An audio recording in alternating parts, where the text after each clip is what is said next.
Sana. Sana. Ya, wadah sana.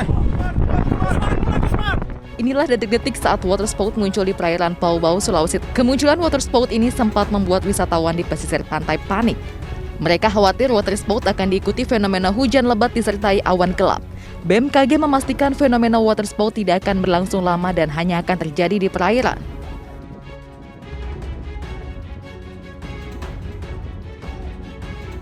Lokasinya ya di sekitar perairan itu aja, nggak sampai menjauh seperti siklon tropis. Oh, itu tidak akan sampai ke darat ya kayak gitu ya? Enggak, biasanya enggak. Yang membahayakan cuma untuk pelayaran aja kalau Iya, gitu. kalau untuk hotspot biasanya di perairan itu efeknya bisa gelombang sih yang cukup mengganggu untuk nelayan atau masyarakat di sekitar. Meski biasa berlangsung cepat, BMKG mengimbau nelayan maupun wisatawan yang sedang di atas perahu agar menghindari water spout.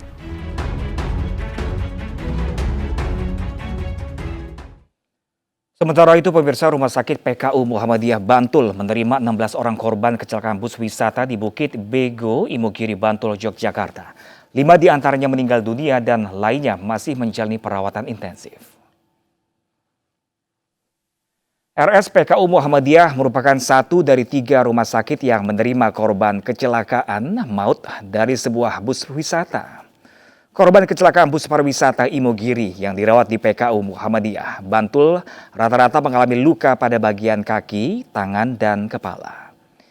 Pihak rumah sakit menyatakan kondisi pasien semakin hari semakin membaik dan hingga kini fokus rumah sakit pada perawatan serta pemulihan pasien. Hingga saat ini dari semua korban di 3 rumah sakit tercatat 13 orang meninggal dan 34 orang lainnya luka-luka.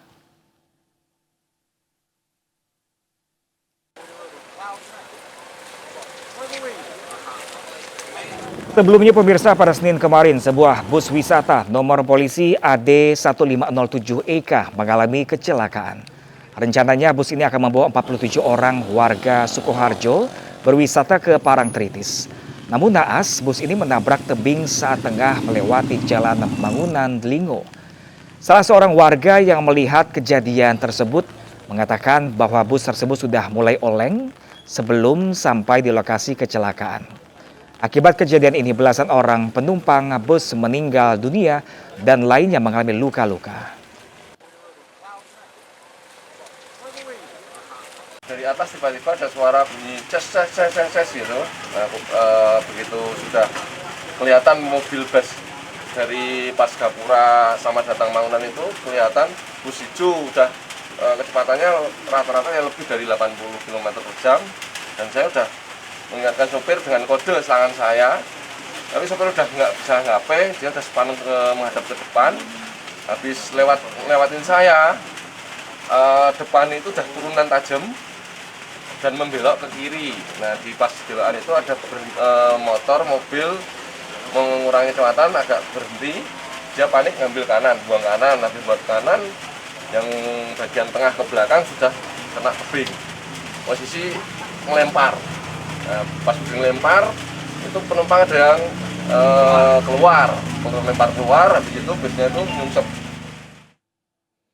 Pemirsa, belasan korban kecelakaan bus wisata di Bukit Bego, Imogiri dirawat di Rumah Sakit PKU Muhammadiyah Bantul, Daerah Istimewa Yogyakarta. Dan untuk mengetahui kondisi terkini, kita sudah terhubung pemirsa dengan rekan Anissa Rizkia langsung dari rumah sakit.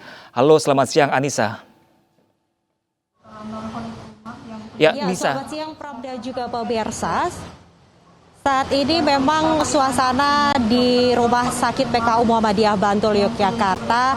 Saat ini sejumlah keluarga korban yang masih menunggui memang adanya pembatasan protokol kesehatan.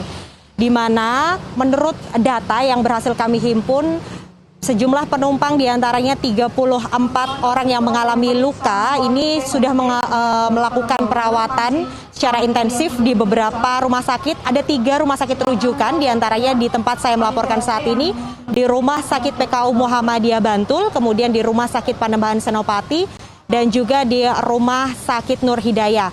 Untuk di Rumah Sakit PKU Muhammadiyah Bantul ini terdapat 11 korban begitu yang masih mengalami luka dan masih dirawat di rumah sakit ini. Nah, untuk mengetahui kondisinya, saat ini saya akan berbincang bersama salah satu keluarga korban di sini. Selamat siang, Ibu Anita.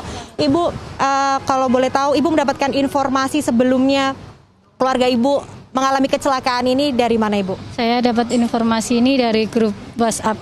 Sebelum saya mendapat informasi dari grup WhatsApp, suami saya lebih mengetahui dahulu dari tim SAR Sukoharjo. Nah, saat ini ada berapa, Bu, jumlah keluarga Ibu yang dirawat di sini dan bagaimana kondisinya? Jumlah yang dirawat di sini ada 4, yaitu ada ibu, bapak, anak, sama keponakan saya.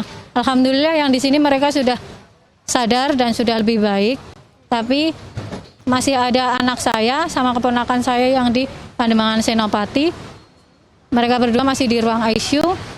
Dan kakak ipar saya masih ada di rumah sakit pusat, beliau juga masih di ruang ICU. Adik saya ada di rumah sakit PKU Yogyakarta, dia juga masih di ruang ICU. Berarti total dari keluarga Ibu yang mengikuti dan mengalami kecelakaan ini ada kurang lebih berapa orang, Ibu? Ada 8 orang dan cuma kakak saya yang tidak mengalami luka berat. Nah, sebelumnya ini adalah bisa diceritakan, Bu, agendanya keluarga Ibu hendak menuju kemana? Ya, kalau saya tahu kemarin itu katanya dari Tebing Breksi mau ke Puncak Becici. Habis itu mau pulang langsung mau ke Parangtritis. Tapi di jam 2 saya menghubungi keluarga saya, udah tidak ada yang bisa saya hubungi. Di sekitar jam 4 suami saya tahu kabar itu, tapi saya tahu kalau dari grup WhatsApp sekitar pukul 5 sore. Dan kemudian Ibu langsung menuju ke rumah sakit atau seperti apa? Belum, saat itu saya belum ke rumah sakit karena saya masih cari informasi, saya belum percaya. Tapi setelah saya dikasih gambar anak saya yang seperti itu, akhirnya saya percaya dan saya langsung lari ke rumah sakit. Semoga keluarga Ibu yang saat ini menjalani perawatan segera pulih, ya, Bu, ya. Dan Ibu sekeluarga pun diberikan kekuatan. Demikian pemirsa perbincangan saya bersama keluarga korban yang mengalami kecelakaan bus pariwisata di Bukit Bego, Imogiri, Bantul. Untuk sementara saya kembalikan ke Pram di studio. Baik, terima kasih banyak atas informasinya. Anissa Rizkia langsung dari Bantul, daerah istimewa Yogyakarta. Terima kasih dan selamat bertugas kembali, Nisa. Pemirsa, Pemkot Bali pastikan lonjakan drastis varian Omikron yang menembus hampir 2.000 kasus. Penyumbang klaster terbesar berasal dari klaster kompetisi sepak bola dan klaster sekolah di Bali. Selengkapnya sesaat lagi, pemirsa. Tetaplah bersama kami.